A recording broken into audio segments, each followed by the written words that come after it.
Hello, and welcome to Critical Thinking for the Rest of Us. Today's lecture, Mastering Critical Thinking in Science. Welcome everyone to the 11th and penultimate lecture in Critical Thinking for the Rest of Us. Very excited to be at this point with you all right now. What we're going to talk about today is mastering critical thinking in science. So I've actually been sort of foreshadowing how critical thinking impacts the sciences for the entirety of the series. And I can tell you how by just pointing out again the history of philosophy and science and how interconnected those two histories are. So in fact, if you look at the written record in the West, science is a branch of philosophy, believe it or not. Philosophy sort of is just the first topic or form of knowledge or thing that you would study in school. If there was a college that just had one degree, it would be philosophy. And then as the years went by, branches started to break off from philosophy. So focusing on the sciences as we know them, the natural sciences, the physical sciences, they used to be known as natural philosophy once they started to specialize enough and they sort of broke off from philosophy. And so they were distinguished by calling them the natural philosophy. And then, of course, during the Copernican revolution, Newton and all this amazing stuff that happened in the history of science, it just became known as the natural sciences or the physical sciences. There's, of course, other natural sciences that aren't strictly speaking physical, like quantum physics. Quantum physics is really bizarre. I suppose it is I guess it is physical, but there's some really weird things that happen in quantum physics that might not be, strictly speaking, physical. Thinking specifically of fields and things. Fields are weird. Electromagnetic fields are weird. I suppose they're physical. I'm not sure.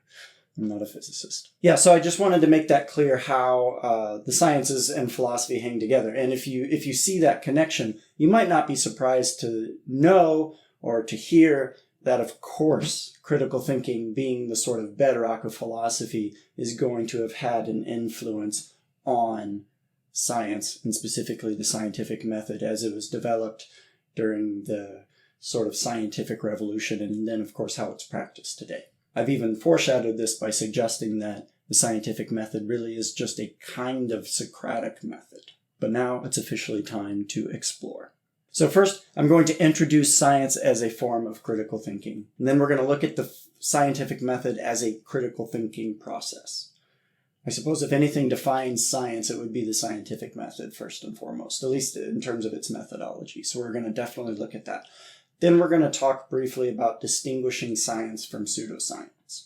And then finally, we're going to talk very briefly about some practical exercises for identifying pseudoscience. Excellent. So this is the point where I read to you. So critical thinking is an essential skill in the realm of science, serving as the backbone of inquiry investigation. It involves the ability to analyze information, evaluate evidence, and draw reasoned conclusions based on empirical data. In an age where information is abundant, yet often misleading, the importance of critical thinking cannot be overstated. Aspiring scientists and informed citizens alike must cultivate these skills to navigate the complexities of scientific claims and to distinguish between reliable research and science, pseudoscience. Let's just step back a little bit from this definition here and just recognize the basics of what's going on with critical thinking in science, and that's that critical thinking involves scrutinizing methodology when we're looking at the sciences.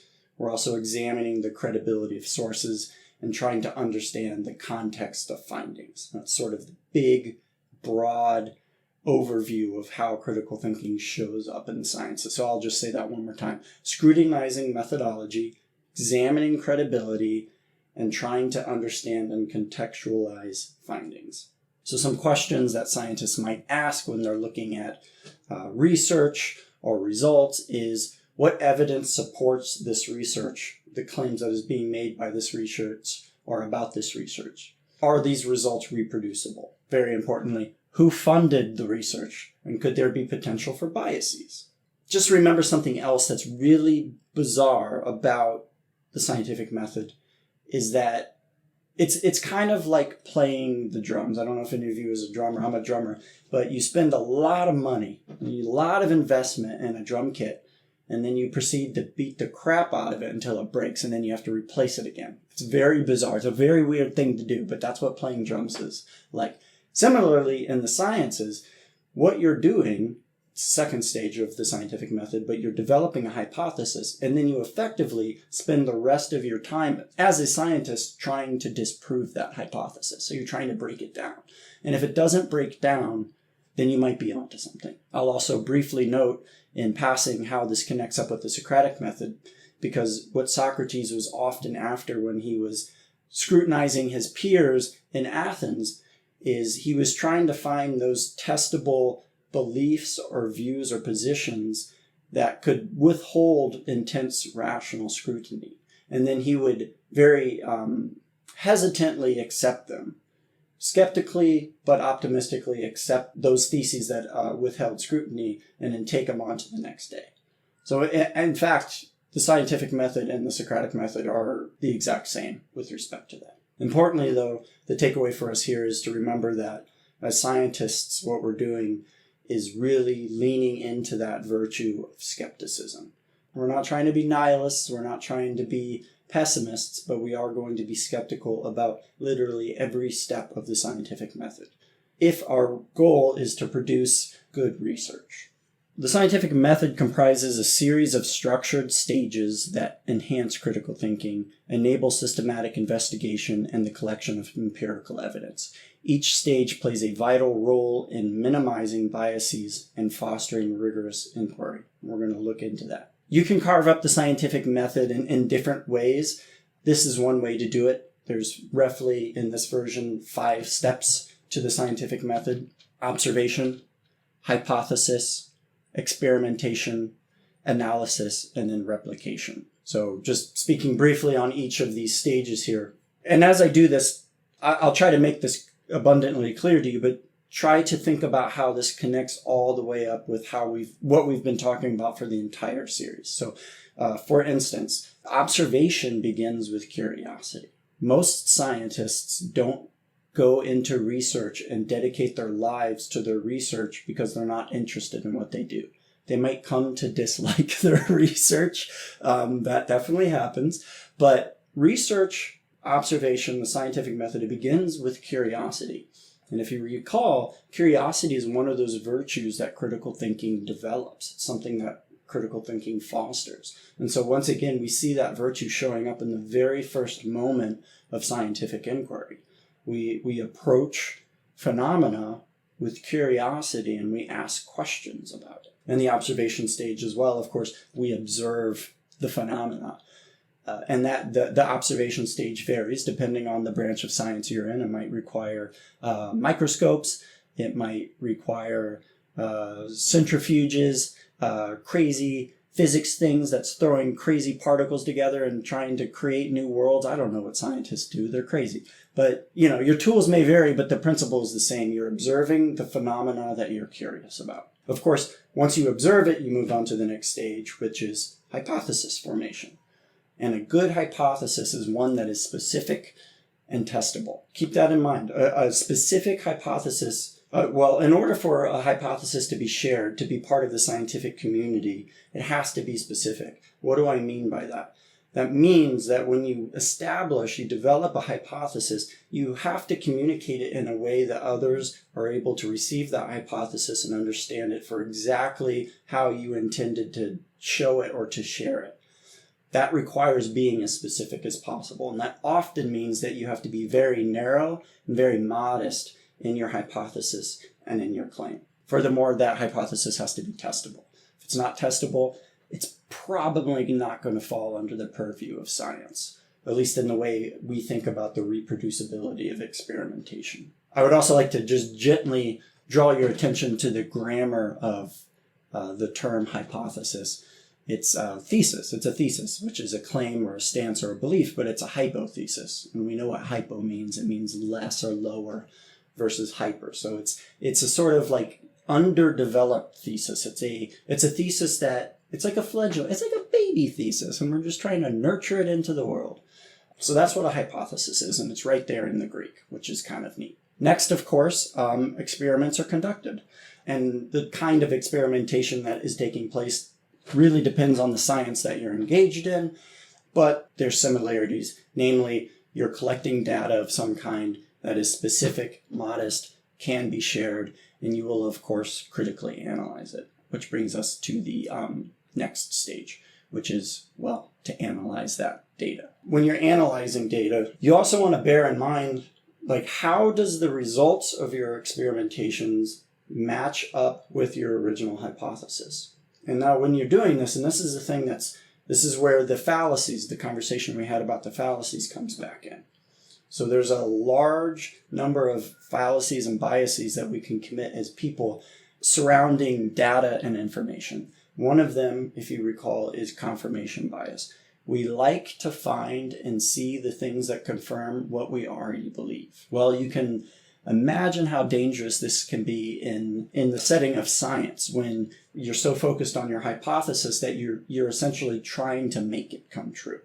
So you have to be very careful. Sometimes the data just conflicts with your hypothesis, and you really have to take a detached view or detached stance on that and realize that your hypothesis was a hypothesis. Other instances of the fallacies that show up, of course, is the cherry-picking fallacy.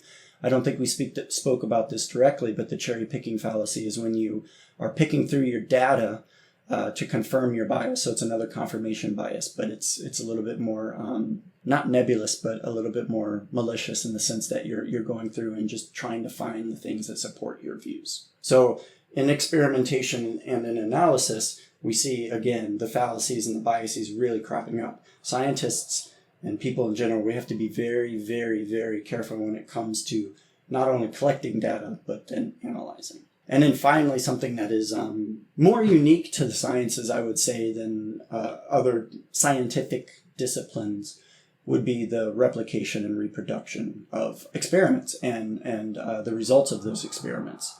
Generally speaking, we tend not to think that the outcome of an experiment is valid if it can't be produced with a certain level of accuracy. It has to be reproducible. What's so interesting about this phase is this connects us up with something I also said earlier, which is the importance of counter-arguments or thinking against yourself as a critical thinker. So that's something I've kind of gone on about. Thinking critically means challenging yourself, having that inner skeptic, having that inner Socrates always sort of bugging you and asking you, are you sure about that? Because in philosophy and critical thinking, we recognize that the most important part of an argument is how you're able to deal with the challenges to that argument. Well, that's no different than in the sciences. I mean, literally the entire scientific method is predicated on delivering your analyses in a specific way for others to take up and to challenge and to reproduce. Something that's also really beautiful about the sciences, and maybe a little bit off topic, but I do want to point out, is the sciences are communal. It's one of, we live in a time where community, the commonwealth, working together, striving towards similar goals, we're really dealing with a lot of hyper-individuality, and that's not what science is about at all. It's completely dependent on community and cooperation and collaboration, which is really great. So science really does carry that value, that virtue in it of cooperation, and I really find that admirable. Great, so we've gone over the scientific method a little bit, or reviewed it. So let's talk a little bit about distinguishing science and pseudoscience. So to effectively distinguish credible scientific research from pseudoscience, you must apply critical thinking principles, like the ones we learned in this series, through practical exercises and real-world examples. This process involves analyzing claims, evaluating evidence, looking for biases, checking for reproducibility, and discussing ethical considerations. So we're going to look at all those. I do want to just say, one way of asking yourself, well, how can I check for pseudoscience is, something, again, that's so amazing about the scientific method and the process of science is that it's reproducible. So in theory, even if you're dealing with an article or a scientist or whatever it might be, a think tank, that's not totally transparent about their methodology, their experiments, and their results. In theory, you should actually be able to reverse engineer the results back to the hypothesis. You might not, of course, know what were their original false hypotheses, but you should be able to actually reverse engineer with some accuracy the scientific method from the results. If not, you're either dealing with a serious lack of transparency between the people that are creating the content and delivering it to you, and well, between you and them. Yeah, so I wanted to throw that in there before we looked more specifically at each piece mentioned. So start by selecting a scientific claim. So this is something you could do as an exercise for yourself, or if you do it for a living every day. Start by selecting a scientific claim, such as the effectiveness of a new dietary supplement. Ask how you can articulate the main claim and any associated assertions about it. This practice encourages you to understand the specifics of what is being claimed. So this is an invitation, again, to hone your skills at detecting science from pseudoscience. Remember to always ask yourself, what is the main point? What is the thesis, the claim that is being made in the content that I'm being presented with, or the scientific claims that I'm being presented with? As we know, we often couch our theses and our claims in rhetoric. We put them in nice packages that make them more accessible, make them more palatable.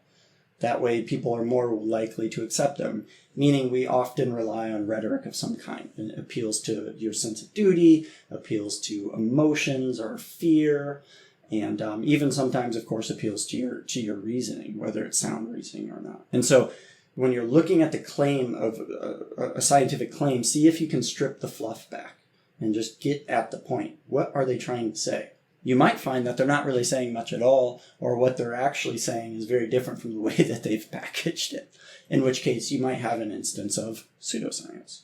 Next, you should seek out the original research or review articles that support the claim. So I have a funny story about this, and I'm going to share with you, but you can assess the study's methodology, sample size, and statistical analysis. For instance, you might evaluate whether the study was published in a peer-reviewed journal, which indicates a certain level of credibility. So this should not really come as any surprise to anyone when you're looking at the evidence or the support for an argument or a scientific theory.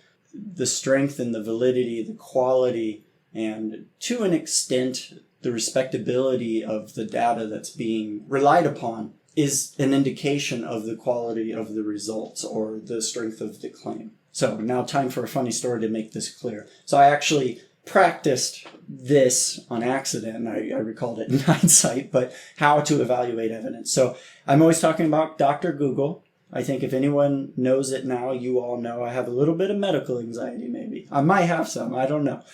But my Google News terrorizes me all the time with medical stuff. And one of the things it said was that, hey, just so you know, there's been a link drawn between antidepressants and sudden cardiac death. Okay, well, this is horrifying. This is a scientific claim, by the way, but it's horrifying because who wants to die of sudden cardiac death? No one. It's horrible. And then if you're someone that takes antidepressants, well, then, you're like, great, I'm going to die like right now. I had to slow down. I read the article and I was like, Ebo boy, that's intense. But I looked at the article, because I stopped myself and I literally said to myself, like, hold on. You've been down this road. You make yourself anxious. You can do this. You know how to be anxious. You know how to do this. What if you put into practice all that critical thinking stuff you've been sharing with people? So I was like, okay, I got to do this. This is the ethical thing to do. So I went to the article, read the article, the scientific article, which those tend to be a little opaque, and just tried to scrutinize it a little bit and be like, okay, am I about to die? And the answer is no. Why is the answer no? The sample size was taken from about 100 to 300 people in a Scandinavian country of some kind. Very, very small sample size. Probably not representative of all the world, right?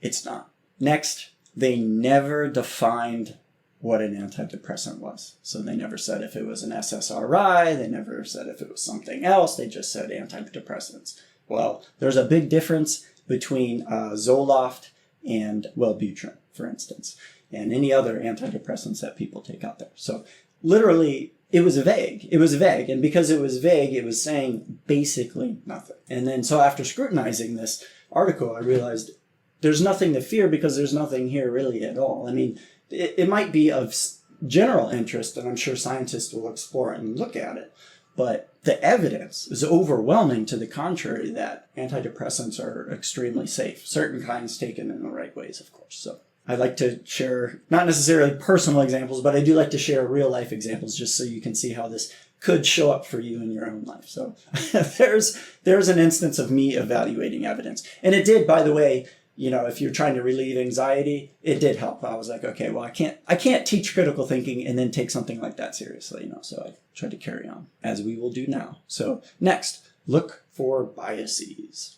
So we're pros at the biases now. We know that cognitive biases, the way we've defined them, is that cognitive biases are just inherent ways, patterns of thinking, or ways that our brains work that lean us in certain directions. Probably for its own good reason, probably for biological fitness or what have you.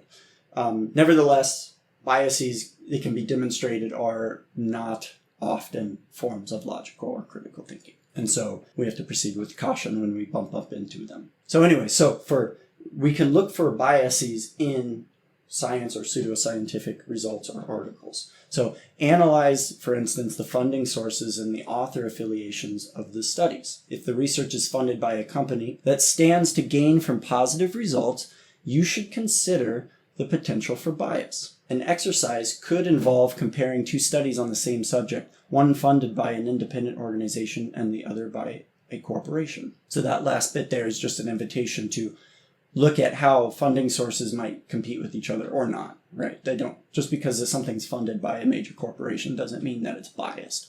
It just might be an opportunity for caution. That said, I'm going to interject a little bit of myself in here and just say that money's weird. And it's nearly never, if ever, given freely. If you're someone that can give money away freely, you're probably a saint, and you're a very special person, and you should probably share your gift with the world. Yeah, money is often not given for free. So when we're looking now specifically at the sciences, when you're looking at funding, people don't often fund science with no strings attached. And there's tons of evidence for this that we don't really need to dive into, at least in the medical field, where money, donations, and things like this are, they're not given for free. So where there's money, there's always due caution, due skepticism. Finally, another way of looking for pseudoscientific results or pseudoscience in general is to check for reproducibility. And this, of course, is the gold standard for science across the board, is reproducibility within a certain margin of error or accuracy. You should investigate whether other researchers have successfully replicated the study's findings. You can look for meta-analyses or systematic reviews that aggregate results from multiple studies, providing a broader view of the evidence. Here's, for instance, here's a medication that has been tested, I don't know what to say to this, tested to the nosebleeds. I don't even know if that's a metaphor, but it's been tested away, and that's that statins are extremely safe and extremely good for you. So much so that I've heard doctors say that they should put statins in tap water because it's so good for you. Statins are probably one of the most tested time and again drugs that we have out there, and the results are very consistent, which makes it really, really likely that the hypothesis that statins are by and large beneficial versus the side effects makes that hypothesis really strong. But of course, we wouldn't know that if we didn't constantly challenge and put it into question. So just because something is valid, just because something has support, doesn't mean that you can take it for granted. Once you take it for granted, you're no longer thinking critically. Nothing in critical thinking is sacred, which is wild to say, but that's how it is. Nothing is sacred. And so even then, when we have our most well-tested phenomena, whatever it is, we're still going to look at it with an arched eyebrow. Like, but are you sure? That's a little annoying for some people, but that's what we do in critical thinking. We're a little annoying. And then finally, think about the ethical considerations of the science or pseudoscience that you have on hand. So consider the implications, such as the impact on public health or on the environment. Think critically about how information or misinformation can lead to harmful consequences. This might surprise you to think about when you think about doing the sciences is, there might be an ethical an ethical bent to this. There's like a million things in my head that just came up with, like, maybe we should have thought of the ethical implications of that thing before. So for instance, thinking about like the people that were developing the atom bomb, like maybe just, you might have thought of the ethical implications of that. I can't remember if it was Albert Camus that said this, the Algerian philosopher. He said that because of the advent of the atomic bomb, every day the human race has to choose to live. It's like an existential crisis. Every day we have to choose life. That's the burden. That's the ethical impact of having created that technology. That might not have been considered. Maybe it was. Maybe no one cared. I don't know. But we're dealing with it now. But that's an example of trying to think ethically through the sciences and the impact of the sciences. So whether or not atomic bombs are destructive is not a matter of pseudoscience. This is a fact. When you're making ethical considerations, this also doesn't necessarily just fall on the lap of pseudoscience. It also falls on the lap of science. But good news is you don't have to be an ethicist to scrutinize scientific claims in this manner. First and foremost, because most of us have an ethical compass of some kind. I wanted to share an ethical principle with you that we all likely share in common. It's actually a very, very, very basic and fundamental ethical intuition that we all share, and that is what is known as the harm principle. So the harm principle, if you haven't heard of it, is a principle that was developed specifically in utilitarianism. Utilitarianism is a normative theory of ethics that was developed in England by the British philosophers Jeremy Bentham and John Stuart Mill. And they suggested that what the good life is, or what it is that we're all striving for, is happiness. Happiness, pleasure, feeling good, thriving, whatever it might be.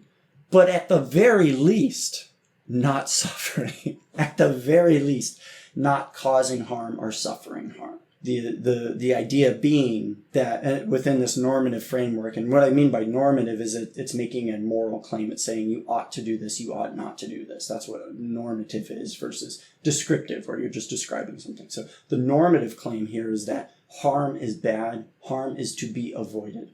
Harm of the self, harm of others, harm of the community, whatever it is. This is a basic intuition that all of us seem to share. And it really shows up in all manner of ways in our daily conduct. Most of us try not to do things that harm others.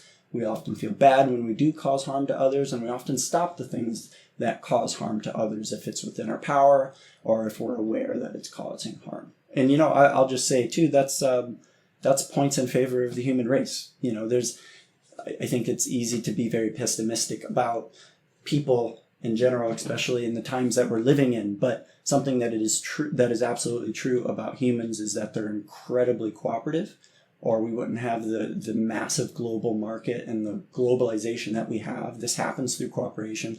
And we wouldn't strive so much to reduce harm and suffering and to increase happiness. Generally, we really try to strive for this. Not always very good at it, but all to say, you have a moral compass in you. We all have that moral compass in our hearts, if we can get a little feelsy here. So thinking of that moral compass, even if it's only developed to the sense that you can articulate it in terms of a moral compass, rely on that. Rely on your genius to analyze science and ask yourself, or pseudoscience or claims or whatever it might be, what are the implications of this? What are the outcomes? That's another, speaking of outcomes and considerations here, another key thing that many of us look at as just default humans of a moral worth or standard. We look at the outcome of actions to assess whether they're right or wrong. And so if we look at the outcome of the sciences, that gives us a lot of data as to whether or not it's something that we want to proceed with, or if it's a species of pseudoscience. So there you go. You got a little applied ethics thrown in there, a little spice for your Wednesday. Now it's time for a little critical self-reflection. First question: What are some ways that the scientific method is distinct from the Socratic method? Next, do you believe that you have a moral obligation to discredit unreliable content, such as pseudoscientific articles or false claims made in social media posts? Finally, what are some additional ways that you can develop your critical thinking skills when it comes to scrutinizing the credibility of content or research?